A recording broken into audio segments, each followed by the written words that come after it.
Good morning students. हमारा chapter 8 चल रहा था, 8 चैप्टर चल रहा था हमारा, और उसमें मैंने आपको कल परियोजनाओं के बारे में बताया, जल संसाधन के बारे में बताया, जल प्रबंधन क्या होता है वो बताया, भाखड़ा नागल यानी केंद्र सरकार की परियोजनाएं बता दी, जिसमें मैंने भाखड़ा नागल परियोजना बताई आपको, दामोदर घाटी परियोजना बताई और हीराकुंड परियोजना बताई। अब आज जो मैं पढ़ाने जा रही हूँ वो मैं राजस्थान में बहुउद्देशीय परियोजनाएं पढ़ा रही हूँ। बहुउद्देशीय के बारे में बता ही दिया था मैंने, जो एक से अनेक उद्देश्यों की पूर्ति करे उसी को क्या कहते हैं, बहुउद्देशीय।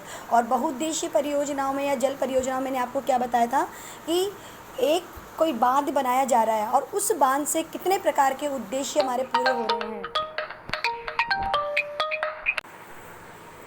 राजस्थान की बहुउद्देशीय जल परियोजनाओं में सबसे पहले हम पढ़ेंगे चंबल घाटी परियोजना। चंबल घाटी जो है वो जो उसका उद्गम स्थल यहाँ से जहाँ से वो निकलती है वो है मध्य प्रदेश के अंदर से निकलती है ये, और ये बहते हुए राजस्थान और एमपी की बॉर्डर बनाते हुए ये यूपी में जाकर के यमुना नदी से मिल जाती है। ठीक है, और इस पर 4 बांध, बड़े बड़े 4 बांध बने हुए हैं, और ये 4 बांध बहुत इम्पॉर्टेंट हैं क्योंकि इनसे बहुउद्देश्य पूरे होते हैं, जैसे कि सिंचाई की जो क्रियाएं होती है वो इससे पूरी होती है। नहर परियोजनाएं निकाल रखी हैं इससे सबसे बड़ी बात तो ये है कि राजस्थान का जो बिजली उत्पादन होता है वो इस चंबल नदी से ही होता है। तो अब मैं आपको इसको मैप में भी बता देती हूँ, और ये इसको मैं आपको थोड़े तरीके से आपको समझाती हूँ ताकि आपके दिमाग में फिट हो जाए, क्योंकि इसके क्वेश्चंस बहुत बार किस में आ चुके हैं, एग्जाम्स में। ठीक है, तो अपन आगे चलते हैं। देखिए बच्चों, ये मैप है हमारा, और इस मैप में जो आपको ब्लू कलर की लाइन दिख रही है ना, नीले कलर की जो लाइन दिख रही है, ये हमारी चंबल नदी है। चंबल नदी राजस्थान के दक्षिणी भाग से निकलती है और दक्षिण पूरब के क्षेत्र में जाकर के यमुना नदी से मिल जाती है। ठीक है, अब यहाँ से निकलती है, और देखो ध्यान से, आपको अगर इसमें दिखाई दे रहा हो तो ये राजस्थान और एमपी की बॉर्डर बना रही है, और इस पे 4 बड़े बांध बने हुए हैं। वो 4 बड़े बांध मैं आपको भी बता दूंगी। सबसे जो पहले जो बड़ा बांध बना हुआ है वो एमपी और राजस्थान के बॉर्डर से थोड़े नीचे की साइड बना हुआ है, जिसका नाम है गांधी सागर बांध। दूसरा जो बांध बना हुआ है वो चित्तौड़गढ़ में बना हुआ है, जो है राणा प्रताप सागर बांध। तीसरा जो बांध बना हुआ है वो कोटा में बना हुआ है, जवाहर सागर बांध। और चौथा भी कोटा में बना हुआ है, जिसको कहते हैं हम कोटा बैराज। खूब नाम सुना होगा आपने। कोटा बैराज से सिंचाई और पेयजल की व्यवस्थाएं पूरी की जाती हैं। इसमें आपको मैं और आगे समझा देती हूँ इसके बारे में। ये आपने देख लिया मैप के अंदर, अच्छी तरह समझ में आ गया होगा आपको।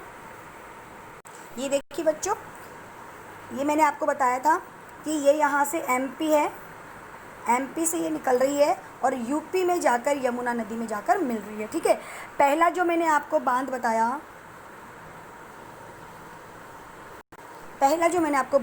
है सबसे पहले चंबल नदी पर एमपी के अंदर है। एमपी में सबसे पहले है गांधी सागर बांध, फर्स्ट बांध है ये। ठीक है, पहला बांध। दूसरा बांध मैंने आपको बताया चित्तौड़गढ़ के अंदर। चित्तौड़गढ़ में याद कर लेना कहाँ, चित्तौड़गढ़ के कौन थे, हमारे मेवाड़ क्षेत्र के कौन थे, महाराणा प्रताप। तो उन्हीं के नाम से क्या रख दिया, बांध का नाम रख दिया राणा प्रताप सागर बांध। तीसरा बांध जो है वो हमारा है जवाहर सागर बांध, और चौथा बांध इसी के ऊपर इस जगह पर है कोटा बैराज। ये 2 बांध जो है कोटा बैराज और जवाहर सागर, ये कोटा में है। राणा प्रताप सागर बांध चित्तौड़गढ़ में है, और गांधी सागर बांध प्रताप में। तो ये चारों बांध आपको समझ में आ गए, और ये सभी बहुउद्देशीय परियोजनाओं पूरा करते हैं। आपको मैंने बताया था कि राणा प्रताप सागर बांध और कोटा बैराज जो बांध है उससे बिजली का जवाहर सागर बांध और कोटा से क्या पूरी कर देती है, विद्युत उत्पादित किया जाता है यहाँ पर। ठीक है ना, ये ध्यान रखना अपना अच्छी तरह से। चलिए आगे चलते हैं, और मैं इसको डिटेल में पढ़ा दूंगी अभी आपको, बस थोड़ा समझ लीजिए मैप के अंदर। हाँ, तो अब हम रीडिंग लगाते हैं, थोड़ा समझ लेते हैं किताब के बुक्स के अकॉर्डिंग, कि चंबल घाटी परियोजना राजस्थान और मध्य प्रदेश की संयुक्त परियोजना चंबल नदी पर 1953 में आरंभ हुई।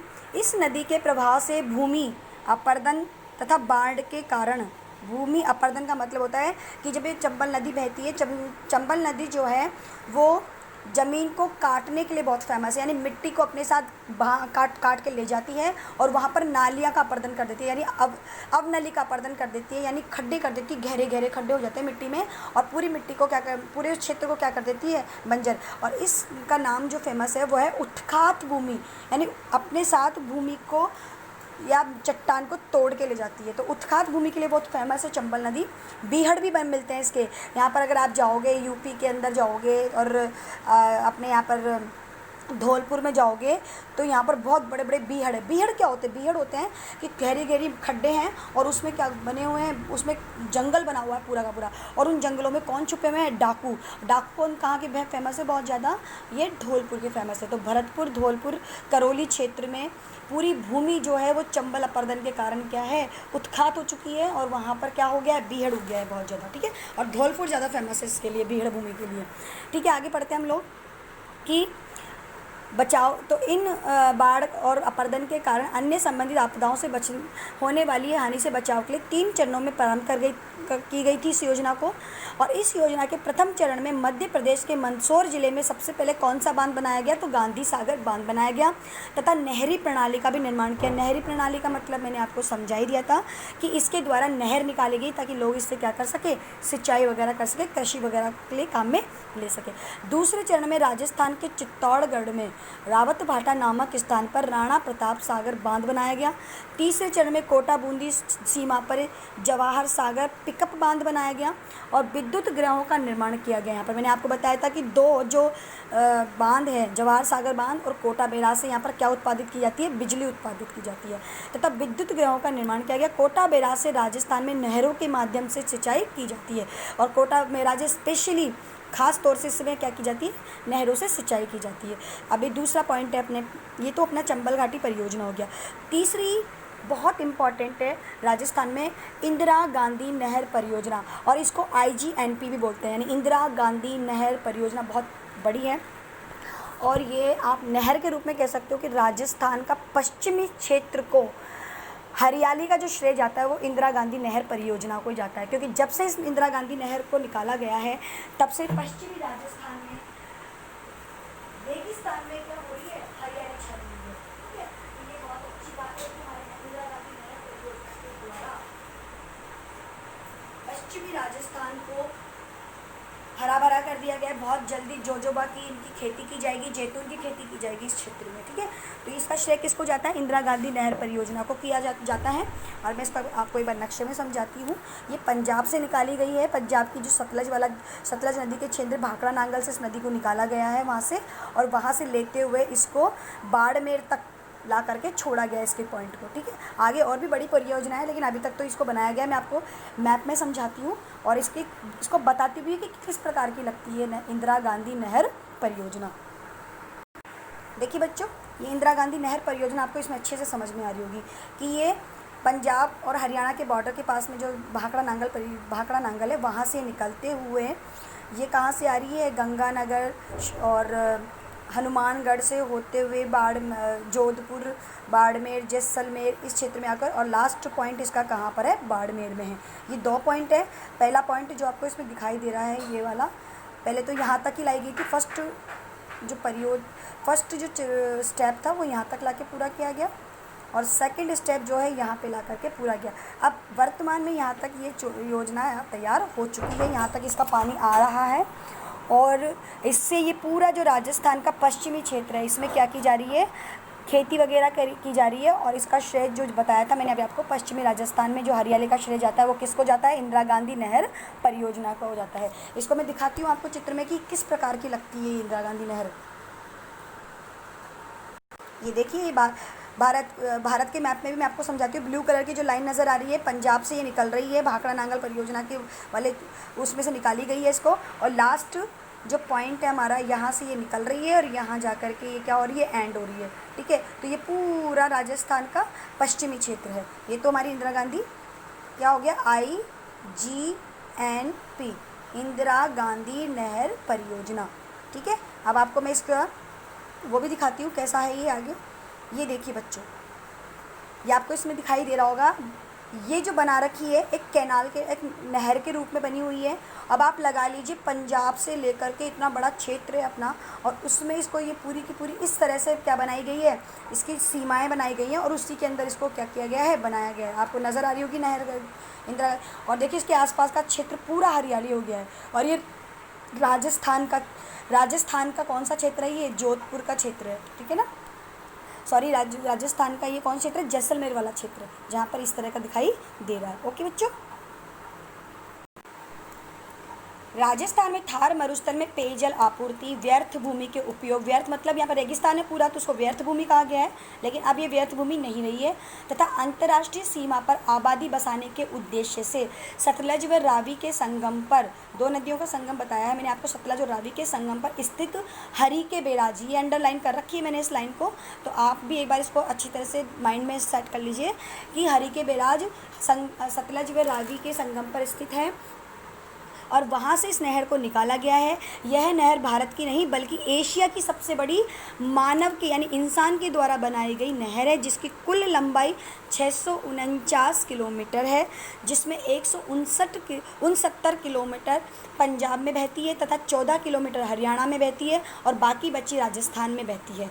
इस नहर के द्वारा राजस्थान के 9 जिले आते हैं, 29 कस्बे आते हैं तथा 3461 गाँवों को इससे पानी यानी पीने की पानी की क्या की गई है, व्यवस्था की गई है, आपूर्ति की गई है।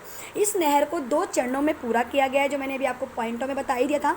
सबसे पहला जो पॉइंट बताया था मैंने आपको, राजस्थान फीडर कहा जाता है, और यहाँ तक इस नहर को पहले इंदिरा गांधी नहर नहीं बोलते थे, राजस्थान फीडर तक का जो पॉइंट था पहले इसको राजस्थान नहर ही बोलते थे, ठीक है। तो राजस्थान नहर फीडर तथा मुख्य नहर है। राजस्थान फीडर जो आरंभिक समय से मसीतावाली तक तथा मुख्य नहर मसीतावाली से मोहनगढ़ के अंतिम बिंदु तक के भाग में बहती है, जो क्रमशः 204 किलोमीटर तथा 445 किलोमीटर है। इस नहर के द्वारा थार के मरुस्थल में, मैंने अंडरलाइन कर रखी है, बहुत इंपॉर्टेंट बात है ये, निश्चित क्षेत्र का विकास करने के उद्देश्य से, सिंचित मतलब यानी सिंचाई के लिए, क्योंकि मैंने आपको बताया कि यहाँ की व्यर्थ की भूमियाँ हैं, आपको दिखाई भी दे रहा होगा मैप के अंदर, देखो ये किस तरह से बनी हुई है रेगिस्तान के क्षेत्र में। तो सिंचित यानी सिंचाई के क्षेत्र को विकास करने के उद्देश्य से इसमें से बहुत सारी क्या निकाली गई हैं, नहरें निकाली गई हैं, मतलब इसमें से बीच बीच में से नहरों को का मतलब इनमें पॉइंट बना दिए छोटे छोटे से, और वहाँ से नहरें निकाली गई हैं, शाखाएं निकाली गई हैं।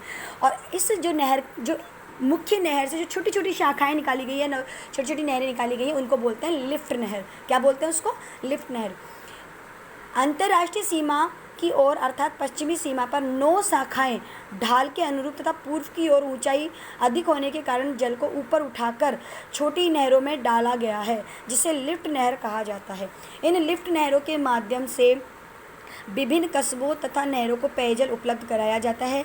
लिफ्ट नहरों की कुल संख्या यहाँ पर 7 है, और मैं आपके बार समझाती हूँ किस तरह से ये, जैसे मान लीजिए ये नहर निकल के आ रही है, अपनी इंदिरा गांधी नहर है, ठीक है। ये यहाँ से मैंने बताई दिया था पंजाब वाले क्षेत्र से निकल के आ रही है और जाकर के बाड़मेर में मोहनगढ़ क्षेत्र में ख़त्म हो रही है, ठीक है। अब यहाँ से क्या करा, यहाँ से नहर निकाल दी, एक यहाँ से निकाल दी, एक यहाँ से निकाल दी, यहाँ से निकाल दी, यहाँ से निकाल दी और यहाँ से, और इनसे क्या की जा रही है, इनसे छोटे छोटे पास के गांव हैं, राज्य क्षेत्र हैं, ज़िले हैं, कस्बे हैं, उनमें क्या कर रहे हैं, पीने की पानी के लिए क्या बना दी, व्यवस्था कर दी गई है, और सिंचाई के लिए व्यवस्था कर दी है। समझ में आ गया बच्चों। तो ये इस तरह से जो साइडों से नहरें निकाली गई, छोटे छोटे पॉइंटों में जो नहरें निकाली गई हैं, इसी पॉइंटों को बोलते हैं लिफ्ट नहर, ठीक है। और ये जो लिफ्ट नहर है इनकी कुल संख्या कितनी है, 7 है, और इस नहर के माध्यम से 17.41 करोड़ हेक्टेयर भूमि को सिंचित किया जाता है। सिंचित का मतलब होता है यानी सिंचाई की जाती है। अब इस परियोजना को बाड़मेर के गडरा रोड तक बढ़ा दिया गया है, यानी अब इस पर काम चल रहा है और बहुत जल्दी ये काम फिनिश भी होने, क्योंकि यहाँ तक आ चुकी है नहर, ठीक है।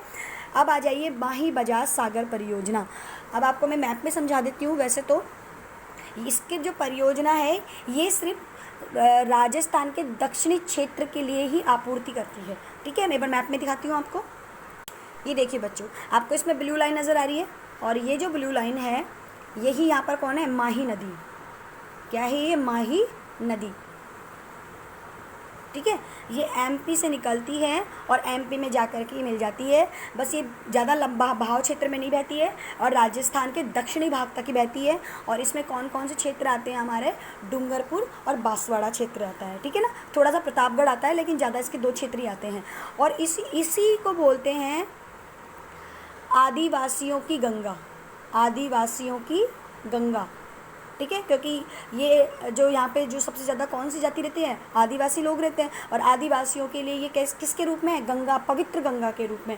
और ये इस क्षेत्र में पानी की आपूर्ति करती है, पानी पीने की व्यवस्था करती है। क्योंकि आपको ध्यान हो तो राजस्थान का दक्षिणी भाग जो है पूरा पठारी और पहाड़ी क्षेत्र है, ठीक है। यहाँ पर मैदानी भाग बहुत कम है, इसलिए पानी बह करके क्या हो जाता है, या तो एमपी की नदियों में बह जाता है या दूसरी, लेकिन पानी यहाँ पर भूमिगत नहीं हो पाता है। इसलिए यहाँ पर पानी पीने की या पानी पेयजल की क्या है, यहाँ पर कमी है। इसलिए आदिवासियों की इसको गंगा भी कहा जाता है।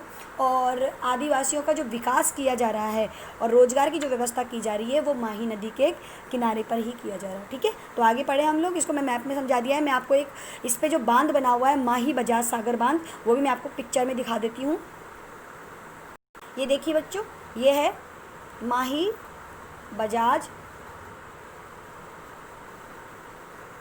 सागर बांध, माही बजाज सागर बांध, ठीक है। और इससे क्या की जा रही है, इससे क्या किया है कि मैंने आपको बताया कि पठारी और पहाड़ी क्षेत्र पूरा तो पानी को रोक करके यहाँ पर क्या की गई है, इस बांध को बनाया गया है ताकि इस बांध से आदिवासियों का क्या किया जा सके, इस क्षेत्र में विकास किया जा सके और इस क्षेत्र में अन्य लोग रह रहे हैं उनके लिए भी क्या की जा सके, यहाँ पर व्यवस्था की जा सके। समझ में आ गया। चलिए हम इसको आगे पढ़ लेते हैं डिटेल के अंदर। राजस्थान एवं गुजरात की यह संयुक्त परियोजना विंध्याचल पर्वत से निकलने वाली माही नदी पर 1971 से आरंभ हुई। यह परियोजना इस नदी के प्रवाह मार्ग में यानी बहने वाले क्षेत्र में गुजरात तथा बांसवाड़ा के आदिवासी क्षेत्रों के आर्थिक विकास हेतु, सिंचाई तथा विद्युत सुविधाओं के विकास हेतु आरंभ की गई। इस योजना के अंतर्गत राजस्थान के बांसवाड़ा के बोरखेड़ा नामक स्थान पर माही बजाज सागर बांध बनाया गया है। और गुजरात में गुजरात सरकार की लागत से यहाँ पर कौन सा बांध बनाया गया है, कड़ाना बांध बनाया गया है। ये दोनों बांध याद रख लेना, ये दोनों बांध कहाँ पर बने हुए हैं, माही नदी पर बने हुए हैं। नहरी प्रणाली को विकसित करने के उद्देश्य से मुख्य बांध से 500 मीटर नीचे कागदी पिकअप बांध, पिकअप बांध क्या होता है, जैसे मुख्य बांध बनाया गया, जैसे मान लीजिए माही बांध बनाया गया या कड़ाना बांध बनाया गया, अब वो भर गया, पूरा पानी, बारिश का पानी पूरा आया और फुल भर गया। अब फुल भरने के बाद में क्या होता है, पानी इसमें से ऊपर से निकलने लग जाता है। तो इस पानी को नीचे की साइड एक बांध और बनाया जाता है। जैसे मैंने आपको भाखड़ा नांगल बताया था, तो भाखड़ा का जो अतिरिक्त या एक्स्ट्रा पानी होता है वो कहाँ पर स्टोर किया जा रहा है, नांगल में। इसी प्रकार माही बजाज का जो पानी है उसको स्टोर करने के लिए नीचे की साइड एक बांध और बना दिया गया और उस बांध को क्या नाम दिया गया है, कागदी पिकअप बांध बनाया गया है। और विद्युत तंत्र के विकास यानी बिजली उत्पादन के हेतु इस बांध पर 2 विद्युत गृहों का निर्माण किया गया। यानी यहाँ पर बिजली बना करके बिजली को क्या किया जा रहा है, स्टोर किया जा रहा है। ये समझ में आ गया। ये हो गया हमारा माही बजाज। ये राजस्थान और गुजरात की संयुक्त परियोजना है, ठीक है। नेक्स्ट पढ़ेंगे हम बीसलपुर परियोजना। अब बीसलपुर परियोजना के बारे में तो आपको बताने की आवश्यकता ही नहीं है कि टोंक के क्षेत्र से निकलती है और अभी वर्तमान में कहाँ तक ले जाया गया है, इसका पानी अजमेर तक के क्षेत्र में ले जाया गया है। और जयपुर की जो पूरी सप्लाई हो रही है पानी की वो कहाँ से हो रही है, बीसलपुर से ही हो रही है, ठीक है। तो ये तो आप अच्छी तरह जानते हो, इसकी थोड़ी सी बताई हुई है वो मैं आपको बता देती हूँ। उसमें यह भी बहुउद्देशीय परियोजना है। सिंचाई एवं पेयजल के उद्देश्य से इस परियोजना में टोंक जिले के टोडा राय सिंह जी के कस्बे के पास बीसलपुर स्थान पर बनास नदी पर, ये अंडरलाइन कर लेना कि कौन सी नदी है, ये बनास नदी पर इस बांध को बनाया गया है। और ये बांध जो है 574 मीटर लंबा है और 39.5 मीटर ऊंचा है। इस बांध के दाएं तथा बाएं किनारे पर 2 नहरें निकाली गई हैं जो वहाँ के क्षेत्र के लिए क्या करती है, पेयजल की आपूर्ति और सिंचाई की आपूर्ति करती है। इस योजना के माध्यम से सवाई माधोपुर जिले को सिंचाई, जयपुर शहर तथा अजमेर, केकड़ी, सरवाड़, ब्यावर एवं रास्ते में आने वाले सभी गांवों को पेयजल की आपूर्ति की जाती है। टोंक जिले के 256 गांवों में ही अकेले ये नहर क्या कर रही है, पानी की व्यवस्था उपलब्ध करा रही है। ये आपको समझ में आ गया होगा अच्छी तरह से, ठीक है बच्चों। अब राजस्थान की कुछ छोटी मोटी परियोजनाएं और भी हैं, ये जो 3-4 परियोजनाएं मैंने आपको बताई हैं, ये बड़ी परियोजनाएं हैं, ठीक है, और राजस्थान सरकार की स्पेशली इसमें ज़्यादा कंट्रीब्यूशन है इसके अंदर, ठीक है। तो ये तो बड़ी, अब छोटी छोटी परियोजनाएं हैं वो भी हम पढ़ लेते हैं, और वो भी क्या करती है, सिंचाई प्लस पेयजल की आपूर्ति को पूरा करती है। तो सबसे पहले हम पढ़ेंगे जाखम परियोजना। जाखम नदी पर, जाखम परियोजना जो है वो जाखम नदी पर चित्तौड़गढ़ तथा उदयपुर एवं प्रतापगढ़ के आदिवासी क्षेत्रों में विकास हेतु सिंचाई योजना के लिए अनूपपुरा में जाखम बांध बनाया गया है। इससे 13 किलोमीटर दूर नागरिया गांव में पिकअप से नहर प्रणाली का विकास किया गया। अब आपको पिकअप बांध समझाने की मुझे आवश्यकता नहीं है। पिकअप बांध क्या होता है कि अन्य बांध का या कोई मुख्य बांध का अतिरिक्त पानी या एक्स्ट्रा पानी जो भी होता है उसको स्टोर करने के लिए एक दूसरा छोटा बांध उसके नीचे की साइड ढलान की ओर बनाया जाता है, ताकि उसके बहता हुआ पानी उसमें जाकर के स्टोर हो जाए, तो उसे पिकअप बांध कहते हैं, ठीक है। अब आएगी हमारा दूसरी परियोजना है सोम अम्बा कमला परियोजना।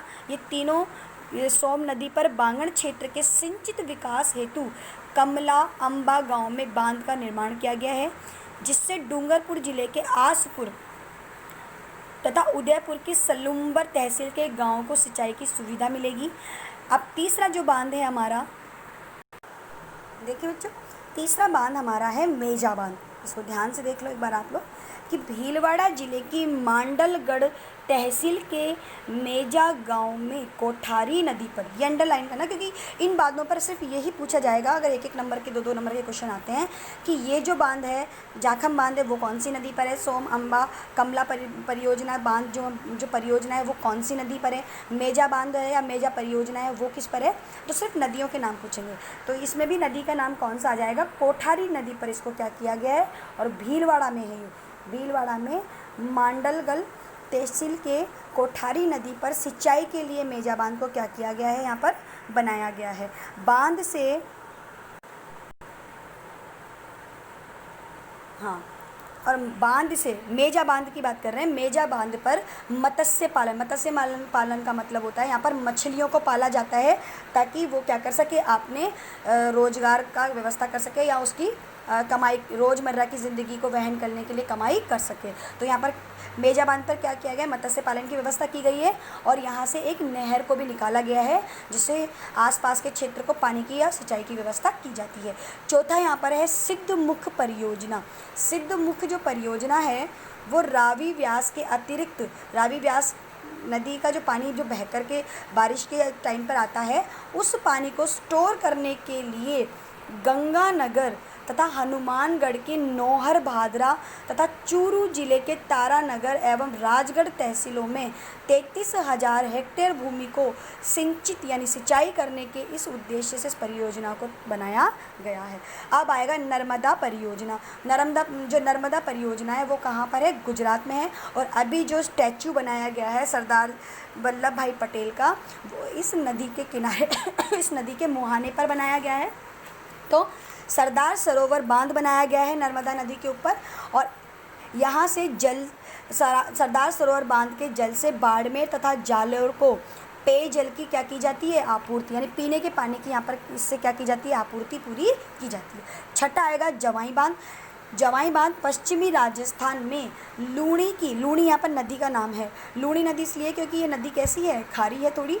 तो पश्चिमी राजस्थान में लूणी की सहायक जवाई नदी पर एरिनपुरा पाली में बांध बनाया गया है। इससे 176 किलोमीटर नहर निकालकर पाली व जालोर में सिंचाई की व्यवस्था की गई है। सिंचाई के लिए इसको बनाया गया है। फिर आएगा पांचना बांध। पांचना बांध तुम्हारे लिए इसलिए इम्पॉर्टेंट है, मैं इम्पॉर्टेंट लगा देती हूँ पांचना बांध को। ये इम्पॉर्टेंट इसलिए है कि ये राजस्थान का ही नहीं, भारत का ऐसा बांध है जो मिट्टी से बना हुआ बांध है, ठीक है। और ये बांध जो मिट्टी से बना हुआ है, ये देख लो कितने सालों से बना हुआ है। और दूसरी बात इसकी यह है कि यहाँ पर 5 नदियों के संगम, यानी 5 नदियाँ आकर के इस बांध को पानी की आपूर्ति करती है। और इतने सालों से ये बांध मिट्टी से बना हुआ है, आज तक इस बांध में कोई तोड़ फोड़ कुछ भी नहीं हो पाई है, और ये करौली क्षेत्र में है ये बांध जो है। तो इसके बारे में थोड़े डिटेल में पढ़ लेते हैं, एक बार देख लीजिए आप लोग। करौली जिले में गुड़ला गांव के समीप 5 नदियाँ को नाम याद रख लो, क्योंकि क्वेश्चन कई बार ये पूछते हैं कि पाँचना बांध, पाँचना से याद कर लो, 5 नदियाँ, तो पाँचना। तो 5 नदियाँ कौन कौन सी है? बरखेड़ा, भद्रावती, माची, भेसावट तथा अटा। ये पांचों नदियों के संगम यानी मिलन के क्षेत्र पर यहाँ पर क्या बनाया गया है? एक मिट्टी का बांध बनाया गया है। और इस मिट्टी के बांध से किस किस चीज़ों की पूर्ति हो रही है? तो यहाँ से टोड़ा भीम, हिंडौन, गंगापुर के गांवों को सिंचाई के लिए आपूर्ति की जाती है। यानी यहाँ पर सिंचाई की, खेतों के लिए सिंचाई के लिए पानी की आपूर्ति की जाती है। उपरोक्त परियोजनाओं के अलावा भी लगभग 40 लघु परियोजनाएं हैं जो राजस्थान में क्रियाशील है, जिससे स्थानीय स्तर पर बेहतर जल के प्रबंधन का कार्य भी यहाँ पर किया जा रहा है। ये अपने लघु, पहले तो हमने बृहद परियोजनाओं में कौन कौन सी पढ़ ली थी? हमने बीसलपुर पढ़ लिया, माही बजाज सागर पढ़ लिया, चंबल पढ़ लिया, और हमने इंदिरा गांधी नहर परियोजना पढ़ लिया। ये तो सारी लघु, ये मतलब बृहद परियोजनाएं हो गई, और राज्य सरकार की हाईएस्ट पॉइंट पर परियोजनाएं होंगी। फिर उसके बाद में लघु परियोजनाओं मैंने आपको पढ़ा दिया जाखम, सोम, अम्बा कमला, मेजाबान, सिद्धपुर, नर्मदा, जवाई, पांचना। ये सारे छोटी परियोजनाएं जिससे मतलब सिंचाई और पेयजल की आपूर्ति की जाती है। अब हम पढ़ेंगे जल संरक्षण। जल संरक्षण मैंने आपको बताया था, वर्तमान समय में पानी की इस किल्लत को देखते हुए, इस संकट को देखते बहुत ज़रूरी हो जाता है कि हमें पानी की बचत करनी चाहिए, जल का संरक्षण करना चाहिए। तो इसके लिए सरकार के द्वारा, राज्य सरकार के द्वारा और केंद्र सरकार के द्वारा बहुत सारे कार्यक्रम चलाए जा रहे हैं, जिसमें से मोस्ट इम्पॉर्टेंट जो हैं वो ये है कि जो पहले संरक्षण के बने हुए जो पॉइंट थे उनको वापस से पुनर्निर्माण किया जाए या पुनरुद्धार किया जाए। जैसे बावड़ियाँ हो गई, है ना, झीलें हो गई हमारी, और जो कुएँ सूख गए हैं उसको वापस से जीवित कर दिया जाए, या उनकी मिट्टी खोद करके उसमें पानी की व्यवस्था कर दी जाए। तो क्योंकि ये पहले ये हमारे प्राचीन काल में पानी को स्टोर करने का सबसे बड़ा स्रोत था। अब इन पे पहले के बीच पानी सूख गया, तो अब इनकी वापस से सफाई वगैरह करके इनको पुनर्जीवित किया जा रहा है। तो थोड़ा जल संरक्षण के बारे में पढ़ते हैं कि जल संरक्षण में किस किस को शामिल किया है।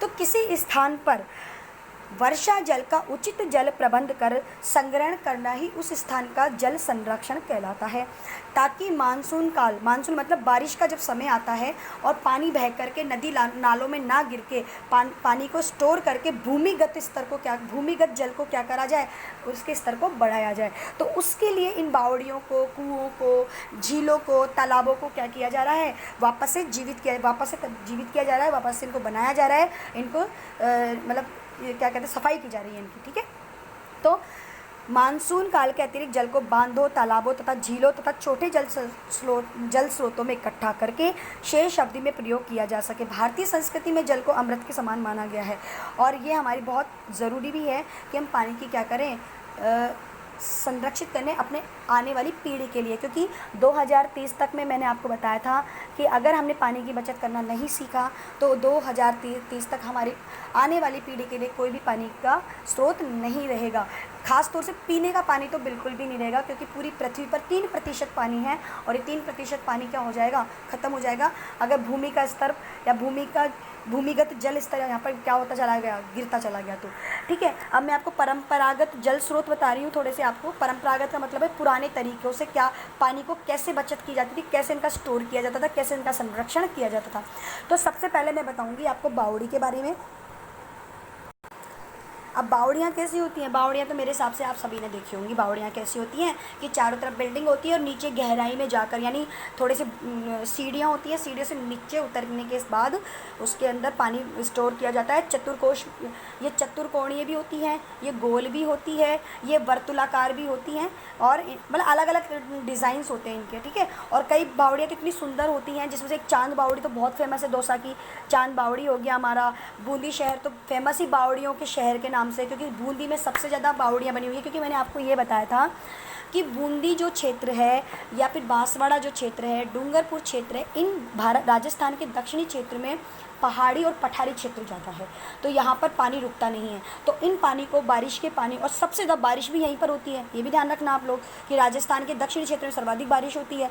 तो इन बारिश के पानी को रोकने के लिए, उनको संरक्षित करने के लिए क्या बनाई गई थी? बावड़ियाँ। और बूंदी में सर्वाधिक बावड़ियाँ हैं, इसलिए बूंदी को बावड़ियों का शहर भी कहा जाता है।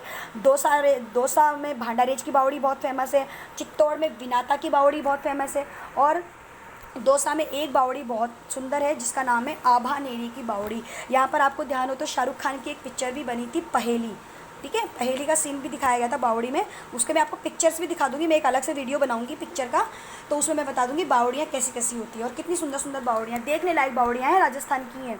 तो ये तो हमारी हो गई बावड़ियाँ। इसमें चारों तरफ सीढ़ियाँ बना दी जाती है, कुछ रहने के लिए मतलब है ना वो बना दिए जाते हैं, रूम्स बना दिए जाते हैं, ताकि राजा महाराजा क्या करते थे, जब गर्मी होती थी तो वो यहाँ पर ठंड का मतलब ठंडी ठंडी हवाओं को लेने का आनंद लेने के लिए यहाँ पर आकर के ठहरा करते थे, ठीक है। दूसरा जो हमारा संरक्षण का तरीका है वो है तालाब। तालाब तो आप सभी ने देखा होगा तालाब कैसे होते हैं। दूसरा तालाब है, तालाब में भी वही किया जाता है कि जो मतलब बारिश का पानी होता है उसको इकट्ठा कर लिया जाता है, फिर जब बारिश चली जाती है उसके बाद में इनको सिंचाई के लिए काम में लेते हैं, पीने के लिए काम में लेते हैं, और अपने पशुओं के लिए जो पानी वानी पिलाने का और उनके नहाने धोने का इनका जो कार्य किया जाता है उससे तालाब से किया जाता है। ऐसे झीलें भी झीलों का निर्माण भी इसलिए किया जाता है। झीलों का निर्माण में अगर मैं बात करूं तो झीलों का शहर किसको क्या कहा गया है? उदयपुर को कहा गया, ठीक है ना।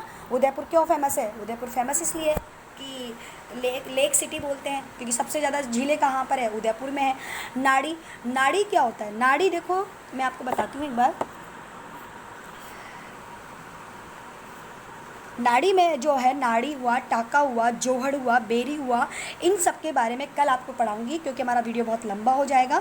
इसके बारे में मैं कल के चैप्टर में बताऊंगी, कुछ इसके पिक्चर्स भी लेके आऊँगी कि नाड़ी कैसी होती है, टाका कैसा होता है और बावड़ियाँ कैसी होती हैं, ठीक है बच्चों। तो आप इसको अच्छी तरह से पढ़ना, समझना। इसमें आपके 3 नंबर के, 2 नंबर के और 1 नंबर के क्वेश्चंस आएंगे। इनके क्वेश्चंस मैं बना रही हूँ, आपको रोज़ डेली क्वेश्चंस को करना है और चैप्टर को बड़े ध्यान से समझना है ना, ठीक है। थैंक यू, कल मिलते हैं हम लोग।